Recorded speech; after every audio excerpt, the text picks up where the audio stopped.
할렐루야. 5월 27일 수요일입니다. 오늘도 날마다 기쁨의 예배, 주님과 신나는 동행에 함께하는 유신가족 여러분 사랑하고 축복하고 환영합니다. 우리 함께 사도심정으로 우리의 신앙을 고백하면서 예배 자리로 나아갑니다. 전능하사 천지를 만드신 하나님 아버지를 내가 믿사오며 그 외아들 우리 주 예수 그리스도를 믿사오니 이는 성령으로 잉태하사 동정녀 마리아에게 나시고 본디오 빌라도에게 고난을 받으사 십자가에 못 박혀 죽으시고 장사한 지 사흘 만에 죽은 자 가운데서 다시 살아나시며 하늘에 오르사 전능하신 하나님 우편에 앉아 계시다가 저리로서 산자와 죽은 자를 심판하러 오시리라. 성령을 믿사오며 거룩한 공회와 성도가 서로 교통하는 것과 죄를 사하여 주시는 것과 몸이 다시 사는 것과 영원히 사는 것을 믿사옵나이다. 아멘. 우리 함께 찬송합니다. 452장 내 모든 소원 기도의 제목 예수님 닮기 원함이라 찬송합니다.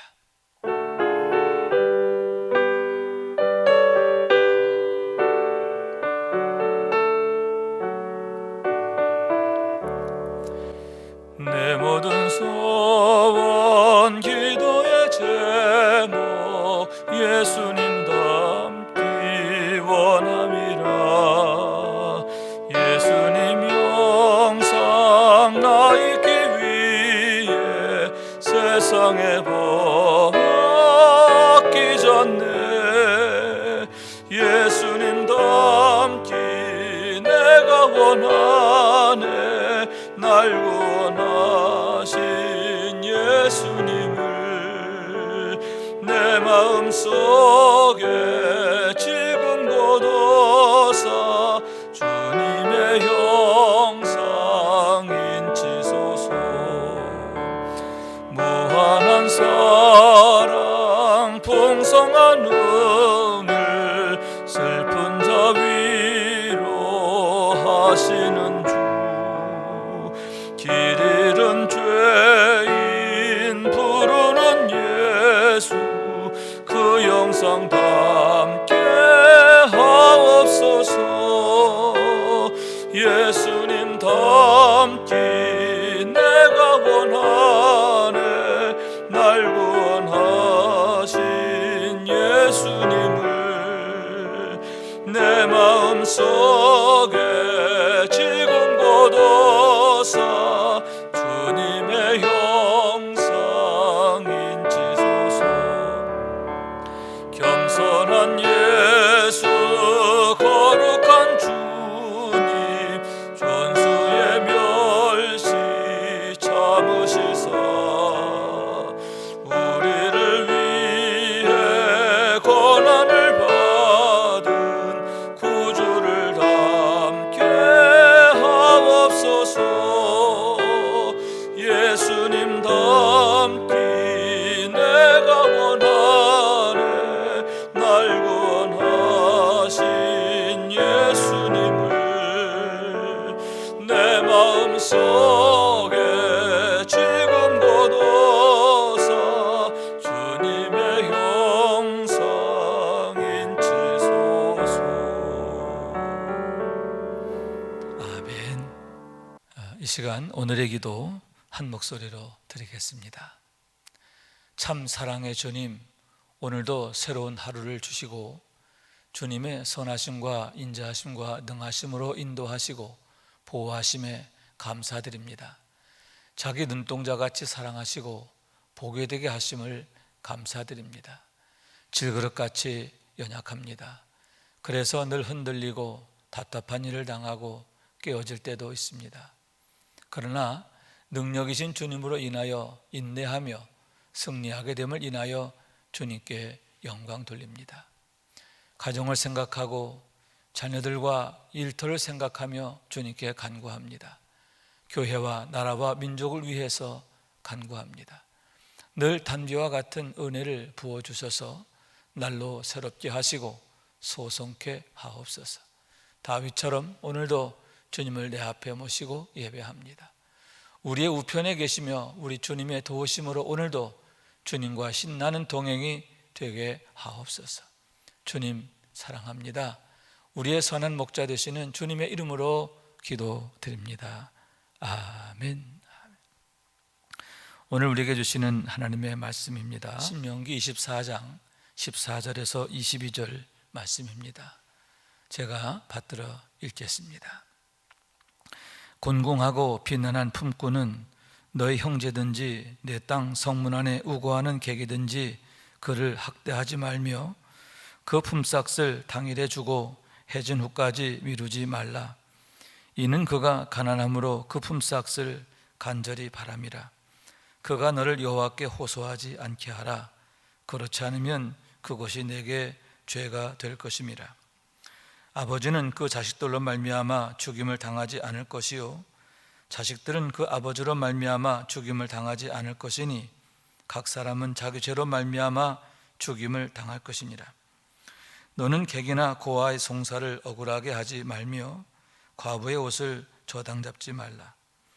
너는 애굽에서 종되었던 일과 내 하나님 여호와께서 너를 거기서 속량하신 것을 기억하라. 이러므로 내가 네게 이 일을 행하라 명령하노라. 내가 밭에서 곡식을 벨 때에 그 한 몫을 밭에 잃어버렸거든 다시 가서 가져오지 말고 나그네와 고아와 과부를 위하여 남겨두라. 그리하면 내 하나님 여호와께서 내 손으로 하는 모든 일에 복을 내리시리라. 내가 내 감람나무를 떤 후에 그 가지를 다시 살피지 말고 그 남은 것은 객과 고아와 과부를 위하여 남겨두며 내가 내 포도원의 포도를 딴 후에 그 남은 것을 다시 따지 말고 객과 고아와 과부를 위하여 남겨두라. 너는 애굽 땅에서 종되었던 것을 기억하라. 이러므로 내가 네게 이 일을 행하라 명령하노라.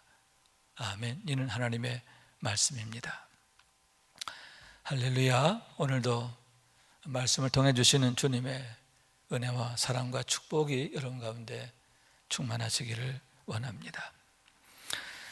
오늘의 말씀은 하나님의 백성들이 가나안 땅에서 살면서 지켜야 할 사회 규범과 생활 규범에 대한 말씀이다 할 수 있는데 그 중에서 특별히 사회적 약자들에 대하여 어떻게 대할 것인가 하는 내용의 말씀입니다.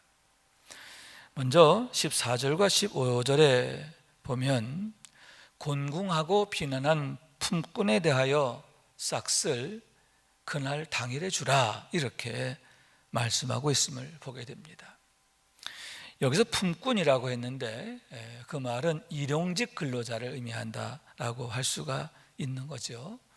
당시에 포도원이나 밀밭 등의 일용직 노동자들을 쓰게 되는데 그들은 자신의 생업 기반을 따로 갖고 있지 않은 이들이에요. 예를 들면 채무로 인하여 파산한 사람들 다 빼앗기게 되죠. 또 유민들, 다른 나라에서 살림이 어려워서 이렇게 떠돌이처럼 왔던 사람들, 또 고아와 과부 이런 분들이 대개 보면 사회적 약자가 되고 있는데 특히 경제적으로 아주 취약한 상태에 있습니다. 하루하루 품삯으로 하루하루 일을 하고 그 품삯으로 연명하게 되는 그러한 분들을 의미한다라고 할 수 있는 거죠. 여러분, 그런 사람들에게서 하루의 일은 무엇입니까? 그들의 먹고 사는 문제, 그날의 식량의 문제가 거기에 달려 있는 거거든요. 그뿐만 아니라 온 가족의 하루에 먹고 사는 문제가 그날의 품삯에 달려 있는 거예요. 그러므로 그 품삯을 미루지 마라. 해가 진 이후까지 미루지 말고 해 지기 전에 반드시 주어야 한다. 그래서 그 사람이 하나님 앞에 억울함을 호소하지 않게 하라. 하나님께서 그 부르짖음을 들으시는데 그것이 너에게 죄가 될 것이다 라고 하는 얘기지요. 그날의 품삯을 그날에 주라 하는 그러한 말씀입니다. 두 번째는 16절의 말씀인데 연좌죄 금지에 대한 얘기예요. 아버지의 죄를 아들에게 묻지 말고 아들의 죄를 아버지에게 묻지 마라, 그런 얘기죠. 그러니까 아버지든 아들이든 각자 자기의 죄에 대해서만 책임을 지게 하고 그걸 다른 사람에게, 가족에게 전가하지 말라는 거예요. 여러분, 어떤 의미일까요? 우선 하나님과 우리와의 관계가 개별적 관계, 인격적 관계인 것을 나타내고 있어요. 하나님은 우리를 찾아오시고 만나주시고 또 우리에게 은혜를 주시는데 각 사람에게 은혜를 주시는 거예요. 그리고 우리 죄의 문제나 심판의 문제는 우리 개인의 문제라는 거예요. 물론 아버지나 어머니나 가족들에게 간접적인 책임도 있고 영향도 있어요. 그러나 직접적인 책임은 당사자에게 있다라고 하는 말씀이죠. 여러분, 당시의 모든 사회가 다 연좌제를 두잖아요. 예를 든다면 우리나라에도 삼족을 멸한다. 누구 한 사람이 잘못하면 그 한 사람 때문에 삼족을 멸한다는 거 아니에요? 아주 극심한 경우는 구족을 멸한다고 그래요. 구족. 이게 무서운 얘기, 연좌제예요. 그런데 하나님께서는 그걸 엄히 금하시는 거예요. 아버지의 죄를 아들에게 책임지게 하지 말고 아들의 죄로 인하여 아버지가 죽임당하지 않게 하라, 이렇게 분명히 말씀하고 있는데, 여러분, 하나님께서는 우리에게 그만큼 은혜 주시기를 원하고 우리가 구원받기를 원하시는 것을 믿으시기 바랍니다. 세 번째는 억울한 송사에 대한 얘기예요. 여러분, 유전무죄, 무전유죄라는 그런 안 좋은 말이 있잖아요. 분명히 죄가 있어요. 그런데 돈으로 또 권력으로 또 인맥을 통해서 판결을 굳게 하는 거죠. 그래서 검은 걸 희다 하고 흰 걸 검다 하는 경우가 있는데 건강하지 않은 그런 사회의 모습이죠. 특히 그런 상황에서 고아와 과부, 객, 이런 사회적 약자들이 치명적인 불이익을 당할 수밖에 없는 거예요. 그런 일이 있게 해서는 안 된다는 거예요. 억울하게 해서는 안 된다, 송사를 굽게 해서는 안 된다라고 엄히 말씀하고 있는 거예요. 그러면서 네 번째는 과부의 옷을 전당 잡지 말라, 이렇게 말씀하고 있습니다. 전당이라는 것은 빼앗는다라는 그런 의미를 갖고 있어요. 어떤 이유일까요? 빚을 못 갚았을 경우 그럴 수 있겠죠. 그죠? 빚을 못 갚았으니까 여러분, 그 과부에게 돈 될 건 거듭밖에 없어요. 그러니까 그것을 빼앗을 수가 있는데 그렇게 하면 안 된다, 과부의 겉옷은 빼앗으면 안 된다라고 그렇게 말씀하고 있는 거죠. 우선 여러분, 그 과부에게서의 겉옷은 마지막 자존심이 아닙니까? 마지막 그 사람의 자기를 보호하고 지켜낼 수 있고 자기가 누구인 것을 나타낼 수 있는 그 마지막 수단인 거예요. 그것마저 빼앗으면 안 된다는 거죠. 아울러서 여러분, 이 겉옷이라고 하는 것은 외출할 때 입는 옷이기도 하지만 또 하나 중요한 게 뭐냐면 밤에 잘 때 덮고 자는 거예요. 낮에는 덥고 밤엔 추워요. 추울 때 여러분, 이 겉옷이 얼마나 중요한지 몰라요. 그러니까 그 가난한 과부, 의지할 데 없는 과부의 그 마지막 경제적인 수단, 또 생활 수단, 또 자존심, 이걸 지켜줘라, 존중하라. 그래서 말씀하고 있는 거죠. 남겨두라, 그런 말씀. 그 겉옷만큼은 남겨두라 라고 하는 말씀이에요. 그러면서 계속 놓아두라, 남겨두라 말씀하시는데, 곡식을 떨 때에 한 묶음을 놓고 왔어요. 가만히 생각해 보니까 한 묶음을 놓고 와서 돌아가서 가져오지 마라. 객과 고아와 과부들이 그것을 가져가게 하라. 그들을 위해 남겨두라, 그 얘기죠. 그들을 위해서 그대로 놓아두라 라고 하는 얘기예요. 또 감람나무 열매를 딸 때에 그 가지를 다시 보지 마라. 한번 떨었으면 남은 게 어디 있나 그 살펴보지 말라는 거예요.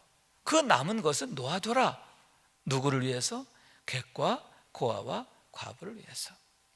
또 포도원에 포도를 딸 때에 남겨두라, 이렇게 말씀하고 있는데 역시 마찬가지임을 보게 되는 거죠. 여러분, 객과 고아와 과부, 그들은 생활 기반이 없어요. 어쩌면 그분들은 품꾼보다도 더 어려운 상황이죠. 사회적 약자 중에서도 최고 어려운 그런 상황에 있는 사람들이에요. 그런 사람들을 위해서 네가 은혜를 베풀어라. 남겨두고 놓아두어라. 은혜를 베풀어라. 그렇게 말씀하고 있는 거예요. 그러면서 너는 애굽에서 종되었던 일과 내 하나님 여호와께서 너를 거기에서 속량한 것을 기억하라. 이렇게 말씀하고 있는 거예요. 먼저 애굽에서 종되었던 것을 기억하라. 이렇게 말씀하고 있습니다. 여러분, 이스라엘 백성들이 애굽에서 종살이할 때 그들의 처지가 바로 이 고아와 객과 과부 같은 처지가 아니었습니까? 학대받고요, 차별당하고 멸시당하고 착취당하고, 얼마나 억울했고 얼마나 어려웠습니까? 그랬던 너희들, 그렇게 어렵게 살았던 너희들의 그때를 생각하면서 내 이웃들을 생각하라. 다시 말하면 지금 너의 이웃들, 그렇게 차별당하고 또 어려움 중에 있는 이웃들은 바로 너희의 모습이다, 그런 얘기죠. 내가 겪었던 어려움들을 생각하고 내 이웃들의 어려움을 돌아보라, 그러한 말씀인 거예요. 무엇보다도 여러분, 하나님께서 이스라엘 백성들의 부르짖음을 들으시잖아요. 그들이 학대받음을 인하여 하나님께 부르짖어요. 그럴 때 그 부르짖음을 하나님이 들으신단 말이에요.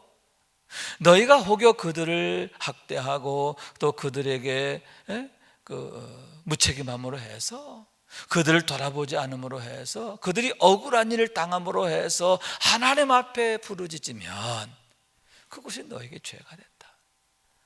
반대로 너희가 그들의 어려움을 살펴서 베풀고 또 도와주게 되면 하나님께서 갚아주신다, 하나님께서 은혜 주신다, 이렇게 말씀하고 있는 거죠. 두 번째로는 하나님께서 너희를 속량하셨다라는 것을 기억하라는 거예요. 너희가 어떻게 해서 애굽에서 나오게 되었고 광야를 건넜고 이렇게 젖과 꿀이 흐른 땅에서 축복된 삶을 살게 되었느냐? 내 자신의 능력이 아니라는 거예요. 내 공로가 아니라는 거예요. 전적으로 하나님의 은혜지요. 하나님의 은혜로 너희가 이와 같이 구원받았고 축복된 삶을 살게 되었으니, 거저 받았으니 너희도 거저 주라. 은혜 받았으니, 사랑 받았으니, 복을 받았으니, 긍휼을 받았으니 너희도 은혜를 베풀고 사랑을 베풀고 덕을 베풀고 긍휼을 베풀라, 그러한 말씀이지요. 마태복음 18장 21절 이하에 예수님의 비유가 있는데, 용서할 줄 모르는 어떤 종에 대한 얘기가 있어요. 어떤 종이 엄청난 빚을 졌어요. 1만 달란트라고 했는데, 여러분 1달란트는 6천 데나리온이고, 한 데나리온은 그 당시 노동자의 하루 품삯이에요. 여기 복잡하니까 이렇게 말씀드릴게요. 당시 품삯을 7만 원이라고 칠 때에 한 데나리온은 그러니까 얼마예요? 7만 원이라는 거죠. 자, 그런데 만 달란트라고 얼마냐면 제가 계산을 해봤더니요, 4경 2조 원에 해당하는 거예요. 4경. 요즘에 재난기금 몇 조 풀었잖아요. 그런데 이거보다도 몇 배 되는 전 국민에게 푸른 그 기금보다도 몇십 배, 몇백 배 많은 그 엄청난 빚을 졌다는, 이게 상상할 수 없는 빚인 거예요. 갚을 수 없죠. 어떻게 됩니까? 그 빚으로 인하여 감옥에 갇히게 되고 평생 그 감옥에서 나올 수 없는 거죠. 그런데 그 주인이 너무 자비로워요. 그 사람을 불쌍히 여겨서 탕감을 해주는 거예요. 그 어마어마한 빚을 탕감해 줬다는 거죠. 자, 그런데 그 탕감받은 종이 돌아오는 길에 동료 하나를 만났어요. 그런데 그 동료는 자신에게 100데나리온의 빚을 졌다. 100데나리온은 700만 원 정도 되는 거예요. 700만 원의 빚을 줬어요. 그러니까 그 사람이 만나서 그 친구요, 미안합니다. 내가 빚 갚아야 돼, 못 갚았다고. 그러니까 어떻게 해요? 그 사람을 그 700만 원 빚 때문에 감옥에 넣었다. 자, 그 얘기를 듣고 그 주인이 어떻게 했을까요? 용서해 주었던, 탕감해 주었던 것을 다시 책임을 묻게 되는 거예요. 탕감, 취소 이렇게 하게 되었다는 얘기죠. 자, 이게 무슨 얘기냐면 그렇게 큰 은혜를 입었는데 정작 자기는 은혜를 안 베푸는 거야. 이런 자에 대해서 하나님이 엄히 꾸짖으신다, 그런 얘기죠. 무슨 얘기냐? 은혜 받았으니 마땅히 은혜를 베풀어야 된다. 아멘, 아멘. 거저 받았으니 거저 주라, 그런 얘기지요.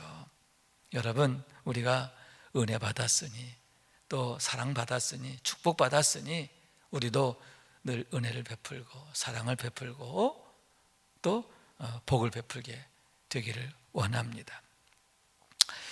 세 번째는 그것이 하나님께서 이스라엘 백성들을 택하시고 구원하신 목적인 줄로 믿습니다.